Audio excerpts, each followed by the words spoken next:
Hello friend. आप देख रहे हो हमारा चैनल ग्रो बुक्स। तो आज हम फिर से आपके लिए नई बुक लाए हैं जिस बुक का नाम है फॉलो।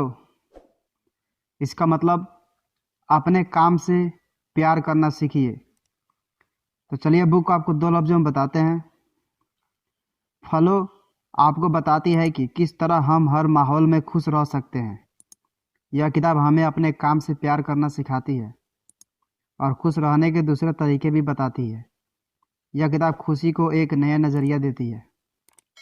यह बुक किसको पढ़नी चाहिए? वे जो खुशी की तलाश कर रहे हैं, वे जो अपने काम को अच्छे से नहीं कर पा रहे हैं या अपने काम में मन नहीं लगा पा रहे हैं, वे जो योगा और ध्यान के फायदे के बारे में जानना चाहते हैं। अध्याय नंबर 1। यह किताब आपको क्यों पढ़नी चाहिए? अपने काम से प्यार करना सीखिए। आज हर कोई तनाव का शिकार है और खुशी पाना चाहता है। खुशी पाने के अलग अलग रास्ते हो सकते हैं। यह किताब हमें बताती है कि वो अलग अलग रास्ते कौन कौन से हैं और किस तरह से हम हर माहौल में खुश रह सकते हैं। यह किताब हमें खुशी की असली मतलब बताती है और हमें बताती है कि हम खुशी कैसे हासिल कर सकते हैं। यह हमें बताती है कि क्यों हमें अपने काम से प्यार करना चाहिए और कैसे अपने काम से प्यार करने पर आपको खुशी मिल सकती है। इस किताब में खुशी को एक अलग नज़रिया दिया गया है। इसमें बताया गया है कि आप चुनौतियों से अपनी ज़िंदगी को कैसे मज़ेदार बना सकते हैं और क्यों चुनौतियां न होने पर आपकी ज़िंदगी मज़ेदार नहीं होगी। यह हमें परिवार, दोस्त और पड़ोसियों के महत्व के बारे में भी बताती है और आप सीखेंगे कि किस तरह आप अपने काम से प्यार करके खुशी पा सकते हैं, किस तरह आप हवा में भी खुशियां ढूंढ सकते हैं, कैसे आप अपनी ज़िंदगी को एक मतलब दे सकते हैं। अध्याय नंबर 2। हम अपनी ज़िंदगी को मतलब देने के लिए अलग अलग तरीकों का इस्तेमाल कर सकते हैं। हम हमेशा ही बाहरी चीज़ों का इस्तेमाल कर अपनी ज़िंदगी को मतलब देने की कोशिश करते हैं। अब चाहे हम दौलत या शोहरत के पीछे भागकर अपनी ज़िंदगी का मतलब खोजे या फिर धर्म से जुड़कर। आज लगभग हर कोई संपत्ति और सफलता के पीछे भाग रहा है। उन्हें लगता है कि ज़्यादा से ज़्यादा संपत्ति हासिल करके वे अपनी ज़िंदगी को खुशहाल बना सकते हैं। लेकिन अगर हम नज़दीक से देखें तो कोई भी आज खुश नहीं है। अमीर लोग अक्सर ही तनाव के शिकार रहते हैं। दूसरे किस्म के लोग वे होते हैं जो अपने काम को किसी धर्म से जोड़कर खुशी की तलाश करते रहते हैं। अलग अलग धर्म हमें जीने के अलग अलग नियम बताते हैं, लेकिन फिर भी हम सबसे पहले अपने दुखों पर ध्यान देते हैं और खुशी नहीं पा पाते। हम खुशी ढूंढने के जितने भी तरीके ढूंढ ले, उनमें हमेशा कुछ न कुछ कमी रह जाती है। पहले ज़माने के शक्तिशाली राज के लोगों को मानना था कि उन्होंने किस्मत पर जीत हासिल कर ली है। इसकी एक झलक हमें शेक्सपियर के नाटक जूलियस सीजर में देखने को मिलती है। सीजर सोचता था कि अब उसे हरा पाना मुश्किल ही नहीं, नामुमकिन है। उसे लगता था कि वो खतरों से ज़्यादा खतरनाक है, लेकिन उसे अपने ही साथियों में मार डाला। इसे यह बात सामने आती है कि ज़्यादा शक्तिशाली होने से भी आप खुशी को हासिल नहीं कर सकते। तो आखिर हम खुशी कैसे हासिल करें? हम क्या करें जिसमें हमें वाकई खुशी मिल सके और हम एक अच्छी ज़िंदगी जी सके? आइए देखते हैं। अध्याय नंबर 3। खुशी को हासिल करने के लिए आपको खुशी के बारे में जानना होगा। आइए देखिए कि खुशी क्या होती है। नीचे दिए गए ऑप्शन से आप एक ऑप्शन चुनिए। आप स्वादिष्ट खाना पसंद करेंगे या सेहतमंद खाना? आप जी भर के खाना पसंद करेंगे या जिंदगी भर सेहतमंद रहना? आप शराब पीकर या ड्रग्स लेकर अपने तनाव को कुछ समय के लिए कम करना चाहेंगे या जिंदगी भर इस लत से दूर रखना चाहेंगे? आप किसी एक नए काम को सीखकर अपनी ज़िंदगी में कुछ बदलाव पसंद करेंगे या आलस करके अपने बिस्तर में सोते रहना? इन सभी सवालों की एक बात तो साफ है। अगर आप वाकई खुशी पाना चाहते हैं तो आप उस खुशी की तलाश कीजिए जो आपको भले ही देर से मिले लेकिन आपके साथ लंबे समय तक चले। शराब पीने से आप कुछ देर तक तनाव से दूर रह सकते हैं, लेकिन इसकी लत से दूर रहकर आप जिंदगी संवार सकते हैं। आलस करके आप इस समय आराम पा सकते हैं, लेकिन आने वाले वक्त में आपको परेशानियां झेलनी होगी। आज ज़्यादातर लोग इसलिए परेशान हैं क्योंकि वे छोटी छोटी जल्दी मिलने वाली खुशियों के लिए लंबे समय तक रहने वाली खुशियों को छोड़ देते हैं। हमारा दिमाग हमेशा ही आराम खोजता है, इसलिए वो उस काम को पसंद करता है जिससे उसे जल्दी से जल्दी आराम मिल सके। इसलिए आज ज़्यादा से ज़्यादा लोग सेहतमंद खाने की जगह स्वादिष्ट खाना पसंद करते हैं। अध्याय नंबर 4। हमारे रास्ते भले ही अलग अलग हो, पर हमारी मंजिल एक ही है। अलग अलग लोग अलग अलग काम करते हैं, अलग अलग कामों के अपने अपने नतीजे होते हैं। सब कुछ अलग अलग होने के बावजूद भी हम सिर्फ एक ही चीज़ के पीछे भागते हैं, और वो है सुकून। हमें सुकून तभी मिलता है जब हमें अपने काम का नतीजा मिलता है। कुछ काम के नतीजे आपको तुरंत मिलते हैं, जबकि कुछ काम के नतीजे देर से मिलते हैं। परीक्षा के बाद एक स्टूडेंट को जब तक उसके रिजल्ट नहीं मिल जाते तब तक वो बचे रहता है। 1 महीना काम करने के बाद कर्मचारियों को जब तक सैलरी नहीं मिल जाती तब तक वो बेचैन रहता है। इसी तरह जब तक आपको अपने काम के नतीजे नहीं मिल जाते आप बेचैन रहेंगे। लेकिन कुछ लोग अपने काम में इस तरह से डूबे रहते हैं कि उन्हें समय और परेशानियों का पता ही नहीं चलता। वे अपने काम से बहुत प्यार करते हैं और उन्हें नतीजों की परवाह नहीं होती। ऐसे लोग वाकई में खुश होते हैं। ऐसे लोगों को अपने काम में आने वाली चुनौतियों का सामना करना पसंद होता है, और उनसे निपट लेने के बाद उन्हें तुरंत ही खुशी मिल जाती है।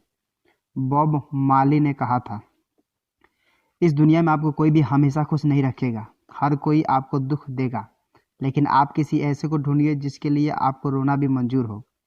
अगर हम इन बातों को अपने शब्दों में कहें तो ऐसा कोई भी काम नहीं है जिससे आपको पूरी तरह खुशी मिल सके और कभी निराशा न मिले। लेकिन आप वो काम ढूंढिए जिसमें आने वाली परेशानियां भी आपको अच्छी लगे। खुश रहने का ये सबसे अच्छा तरीका है। अध्याय नंबर 5।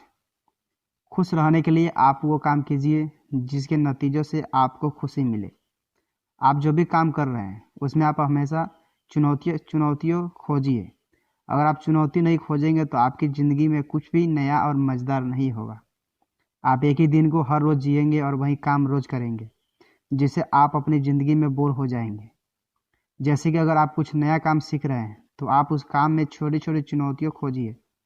आप बड़ी बड़ी चुनौतियाँ मत खोजिए, क्योंकि अगर आप उसमें हार जाएंगे तो आप निराश हो जाएंगे और आप उस काम को छोड़ देंगे। अपने रोज़ के काम में आप रोज़ कुछ ना कुछ नया करने की कोशिश करें। आप अपनी सीमाओं को बढ़ाकर अपने आप को अपने काम में माहिर बना सकते हैं, और आप अपने काम में जितने ही माहिर होंगे आपको अपने काम से उतना ही प्यार होगा। अगर आपको किसी से कंपटीशन करना है तो आप उसी को चुनिए जो आपसे थोड़ा सा आगे हो। अगर आप उससे कंपटीशन करेंगे जो आपसे बहुत आगे तो आप बार बार हारेंगे और इससे आपकी हिम्मत टूट जाएगी। और अगर आप अपने से कमज़ोर से कंपटीशन करेंगे तो बार बार जीतने पर आप बोर हो जाएंगे। अपने खाली समय में आप वो काम कीजिए जो आपको पसंद हो, जैसे कि आप शतरंज खेलिए, किताबें पढ़िए या फिर कसरत करिए। ऐसे काम करने से आप अच्छा भी महसूस करेंगे और साथ में कुछ सीखते भी रहेंगे। अध्याय नंबर 6। अपने आसपास की चीज़ों में खुशी ढूंढने के लिए आपको अपने आसपास की चीज़ों को महसूस करना सीखना होगा। कहा जाता है कि खुशी तो हवा में होती है, लेकिन ये हवा उसी को लगती है जो इसे दिल से ढूंढने की कोशिश करता है। आप अपने आसपास के लोगों में, उनके रहन सहन और बातों में, अपने रहन सहन में हर जगह खुशी पा सकते हैं। लेकिन कैसे, आइए देखते हैं। सदियों से हमने अपने ईगो से छुटकारा पाने के लिए योग का सहारा लिया है। योग हमारे सोचने की क्षमता और सीमा को बढ़ाता है। योग और ध्यान से आप उस हवा को ढूंढ सकते हैं। अगर आप रोज़ योग करें तो आप खुद ही अंतर महसूस करेंगे।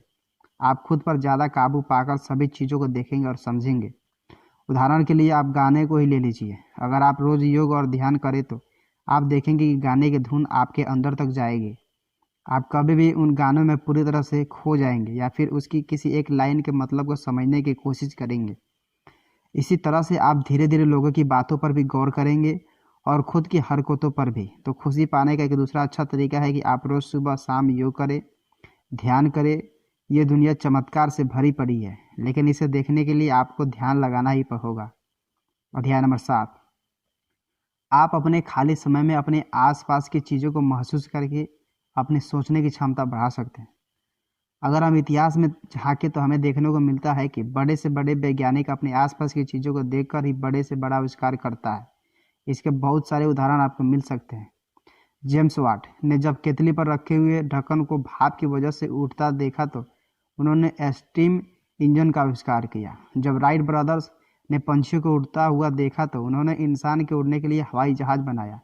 जब न्यूटन के ऊपर सेब गिरा तो उन्होंने सोचा कि ये सेब नीचे ही क्यों गिरा, ऊपर क्यों नहीं चला गया। इस सवाल ने उनकी मदद की, जिसकी वजह से उन्होंने ग्रेविटेशनल थ्योरी दी। इस तरह से अनगिनत उदाहरण आपको मिल सकते हैं। इन सभी लोगों ने अपने खाली समय में ही इन चीज़ों पर ध्यान दिया और खुद से ऐसा सवाल पूछे जो सुनने में बेवकूफ़ी भरे लगते थे, लेकिन इन्हीं सवालों की वजह से आज हम साइंस में मामले में इतने आगे हैं। इससे हमें ये सबक मिलता है कि आप भी अपने खाली समय में कुछ ऐसा काम कीजिए जिससे आपकी सोचने की क्षमता बढ़े। आप सुडोकू या क्रॉसवर्ड खेलिए या अपनी मनपसंद किताबें पढ़िए। आप दूसरों की कमियां मत खोजिए और न ही अपनी कमियों पर ज़्यादा ध्यान दीजिए। अगर आप रोज़ अच्छे काम करेंगे तो आप अंदर से संतुष्ट रहेंगे। अध्याय नंबर 8, आप अपने काम को न समझकर खेल समझिए। आप अपने काम को काम न समझकर खेल समझिए। आज ज़्यादातर लोग अपने काम से संतुष्ट नहीं हैं। उन लोगों को अपना काम बोझ लगता है और वे अपने काम से बिल्कुल भी प्यार नहीं करते। वे अपना काम करते बोर हो जाते हैं और फिर अपना खाली समय आराम करते हुए बिताते हैं। इस तरह से आप कभी भी खुश नहीं पा सकते। आप अपने काम को कुछ इस तरह से करिए जिससे आपको लगे ही ना कि आप काम कर रहे हैं। आप बस एक लय में बहते रहिए और अपने काम में खुशी भी ढूंढने की कोशिश कीजिए। लेकिन कैसे? जिस चीज़ को आप पसंद नहीं करते उसमें आप खुशी कैसे ढूंढ सकते हैं? इसका एक तरीका है कि आप अपने काम में हर रोज़ कुछ नया करने की कोशिश करिए। अगर आप रोज़ वही काम करेंगे तो आप रोज़ एक ही ज़िंदगी जिएंगे और इसमें ऊब जाना लाजमी है। आप अपने काम को खेल की तरह खेलिए। आप अपने आप को चुनौतियाँ दीजिए और अगर आप उन चुनौतियों को पूरा कर लेते हैं तो आप अपने आप को कुछ इनाम दीजिए। इससे आपका मन काम में ज़रूर लगेगा। आप बाहरी चीज़ों जैसे पैसों को अपना मोटिवेशन मत बनाइए। आपको बहुत से ऐसे लोग मिलेंगे जो अपने काम से प्यार करते हैं। इटली के एल्प्स पहाड़ों में रहने वाले लोग सुबह 5 बजे उठकर अपनी गाय को खिलाते पिलाते हैं और फिर उनके लिए खाना ढूंढने के लिए मीलों चलते हैं। वहाँ की औरतें सारा दिन घर का काम करती है और अपने परिवार के लोगों के लिए खाना बनाती है। लेकिन जब उनसे पूछा गया कि अगर वे अमीर हो जाए तो वे अपनी ज़िंदगी में क्या बदलाव करेंगे, तो उन्होंने कहा कि वे जैसे रह रहे हैं वैसे ही रहना पसंद करेंगे।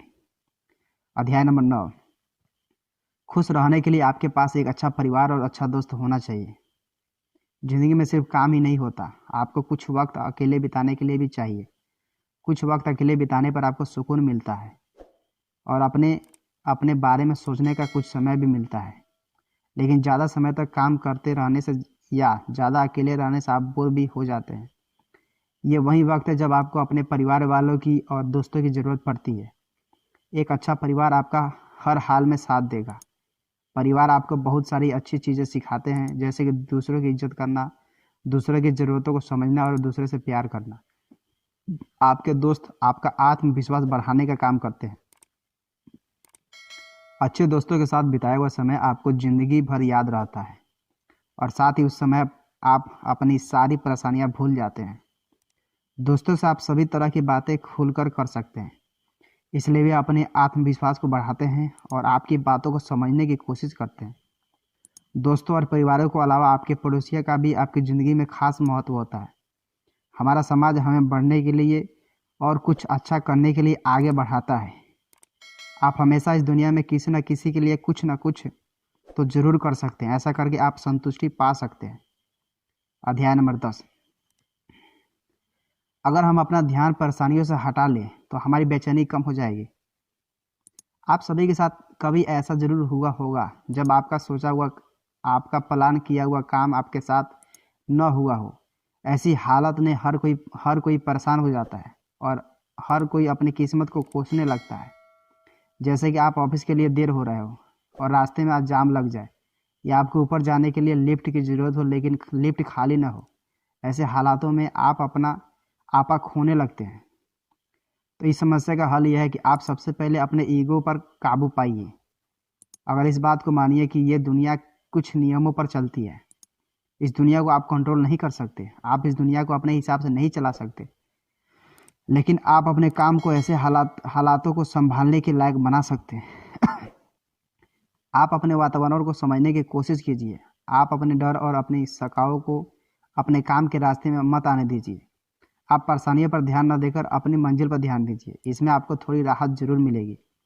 आप मुश्किल हालातों में हार मत मानिए। मुश्किल हालात आपको मजबूत बनाते हैं, इसलिए आप ऐसा हालातों को इस्तेमाल अपने आप को सुधारने के लिए कीजिए। मान लीजिए कि आप जिस ऑफिस में काम कर रहे हैं वहाँ आपका प्रमोशन नहीं हुआ क्योंकि आपके बॉस ने किसी ऐसे को प्रमोशन दे दिया जो उसका करीबी था। ऐसे स्थिति में आप अपने बॉस का विश्वास जीतने की कोशिश कीजिए। ऐसा करके आप बहुत सारे फायदे पा सकते हैं। अध्याय नंबर 11, अपनी ज़िंदगी के कुछ मकसद रखिए और उन्हें हासिल करने की कोशिश कीजिए। हम में से हर किसी के अपने कुछ लक्ष्य होते हैं। ये लक्ष्य हमारी ज़िंदगी को मतलब देते हैं, इसलिए आप भी अपनी ज़िंदगी को मतलब देने के लिए कुछ कीजिए। मार्क ट्वेन ने कहा था कि ज़िंदगी में 2 दिन बड़े ही महत्वपूर्ण होते हैं। एक वो जब हम पैदा हुए थे और एक जो हमें पता चलता है कि हम क्यों पैदा हुए थे। जब तक आपकी ज़िंदगी में वो दूसरा दिन नहीं आता तब तक आपकी ज़िंदगी का कोई मतलब नहीं है। एक बार आपने अपनी ज़िंदगी का मकसद ढूंढ लिया तो आप उसे हासिल करने के लिए मेहनत कीजिए। आप उस सपने को हकीकत में बदलने की कोशिश कीजिए। इतिहास में आपको बहुत सारे ऐसे लोग मिल जाएंगे जिन्होंने अपनी ज़िंदगी के मकसद को देर से ही सही लेकिन ढूंढा और उसे हासिल करके दिखाया। इसमें सबसे ऊपर नाम आता है मैल्कलम एक्स। मैल्कलम एक्स गरीबी में पैदा हुए और धीरे धीरे उन्होंने ड्रग्स की आदत भी पड़ गई। इसके लिए वे काफ़ी समय तक जेल में रहे और जेल में रहते वक्त उन्होंने फैसला किया कि वे अपने समाज के लिए कुछ करेंगे। ऐसे ही आप भी बुरे से बुरे हालात में भी अपनी ज़िंदगी का मकसद खोज सकते हैं। कुल मिलाकर अगर आप अपनी ज़िंदगी में खुशी पाना चाहते हैं तो आप बाहरी चीज़ों में खुशी मत खोजिए। आप बस अपने आप को अपने काम में और अपने माहौल में ढाल लीजिए और अपने काम से प्यार कीजिए। आप चुनौतियों का सामना कीजिए क्योंकि ये आपको बहुत कुछ सिखाती है और साथ ही आपकी ज़िंदगी को मज़ेदार भी बनाती है। क्या करें? अपने काम में ज़्यादा जानकारी हासिल करें। अपने काम के बारे में जितनी भी जानकारी हासिल कर सकते हैं उतनी जानकारी हासिल कीजिए। आप नई चुनौतियों और काम को लेने से पीछे मत हटिए। इसमें आपका समय जल्दी बीतेगा। आप अपने काम में जितने माहिर बनेंगे आपको अपना काम उतना ही अच्छा लगने लगेगा।